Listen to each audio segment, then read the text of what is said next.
ব্যাংকের ভল্ট ভেঙে যেভাবে দুঃসাহসিক চুরি, ব্যাংকের ভল্ট এবং পেছনের দরজা ভাঙা ছিল। স্টেট ব্যাংকের ভল্ট ভেঙে দুঃসাহসিক লুটপাট। কত টাকা লুট তার পরিমাণ জানা যায়নি, এবং শুধু তাই নয়, এই মুহূর্তে সেখানে পুলিশ আধিকারিকেরা পৌঁছলে তাদেরকে ঘিরেও বিক্ষোভ দেখান গ্রাহকরা। এখন কি পরিস্থিতি সার্বিকভাবে জানাবে সমীর রয়েছে আমার সঙ্গে। সমীর, দুঃসাহসিক চুরি, স্টেট ব্যাংকের ভল্ট ভেঙে ভাবে চুরি করা হলো, নিরাপত্তা নিয়ে স্বাভাবিকভাবেই প্রশ্ন তুলছেন গ্রাহকরা। পুলিশ পৌঁছলে তাদেরকে ঘিরে বিক্ষোভ দেখান, কি ছবি এই মুহূর্তে সেখানে?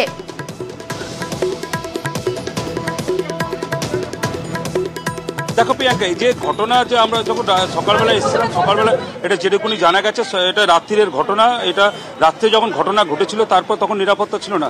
যেই জায়গাটা ব্যাংক আছে সেখানটা তার ভিতরে কি করে ঢুকলো, সঙ্গে সঙ্গে যখন সকালবেলা যখন কাজে আসে যখন কর্মীরা, যখন সেই সময় তারা যখন জানতে পেরেছে সঙ্গে সঙ্গে তারা তখন মহেশতলা থানা পুলিশকে খবর দিয়েছে। মহেশতলা পুলিশ থানা সঙ্গে সঙ্গে এসে এখানে চেক করেছে এবং পিছনে যেখানে যেখানে একটা গেট আছে, পেছন দিকে একটি গেট আছে, সেই গেট খুলে দেখেছে, কিন্তু কোনো গেট ভাঙা ছিল না। কিন্তু সূত্র মারফতে যদি জানা যাচ্ছে সব চাবি ছিল, সেই চাবি ধরে খুলেছে, খুলে ভেতরে ঢুকেছে, ঢুকে ভেতর দিয়ে, এবং এই কারা করেছে এবার সেটাই পুলিশ তদন্ত করছে। তার সঙ্গে সিআইডি এসছে এবং ব্যাংকের যে অফিসাররা তারাও কলকাতা থেকে এসে এবং এখনো পর্যন্ত তারা করছে, মানে কীভাবে কি ঘটনা ঘটলো সেটা নিয়ে তদন্ত নেমেছে। তদন্ত করে তারপরেই ঘটনা বলতে পারবে, কত টাকা গেছে, কি গেছে সেটা বলতে পারবে। এই মুহূর্তে কিছু বলতে পারছে না।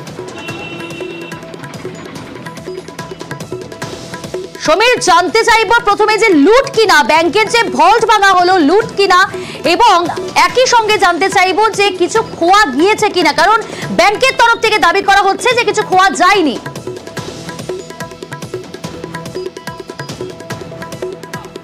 দেখো, ব্যাংকের লোক বলতেই পারে তো খোয়া যায়নি কিংবা লুট, ভেতরে লুট, কোনো লুট বলা যাচ্ছে না, যেহেতু রাত্রির ঘটনা, এটা চুরি বলা যায়। রাত্রিবেলা ঢুকে চুরি করেছে এবং সেই চুরি যখন করেছে এখন সেইটাই পুলিশ তদন্ত করে দেখছে, কিভাবে ওরা ঢুকলো আর কোন দিক দিয়ে ঢুকলো সেটাই তদন্ত করে পুলিশ দেখছে। এবং কি খোয়া গেছে সেই এখনো পর্যন্ত ব্যাংক কর্তৃপক্ষ কোনোভাবে মুখ খোলেনি, এবং তাদের বক্তব্য বেশ কিছু, মানে কোনো কিছুই খোয়া যায়নি, কিন্তু এখন ওরা তদন্ত করে দেখুক, তদন্ত করে দেখার পরেই বলতে পারবে কত টাকা খোয়া গেছে আর কি খোয়া গেছে। তুমি যেমনটা বলছিলে, কিন্তু যেভাবে গ্রাহকরা আমরা দেখলাম যে তারা বিক্ষোভ দেখাচ্ছিল, খুব স্বাভাবিক। যেখানে স্টেট ব্যাংক, সেই স্টেট ব্যাংকের ভল্ট ভেঙে চুরি গেছে, যদিও গ্রাহকরা বলছে সকাল থেকে গ্রাহক পরিষেবা বন্ধ রয়েছে, কিন্তু পুলিশ কিভাবে সামাল দিচ্ছে পরিস্থিতি?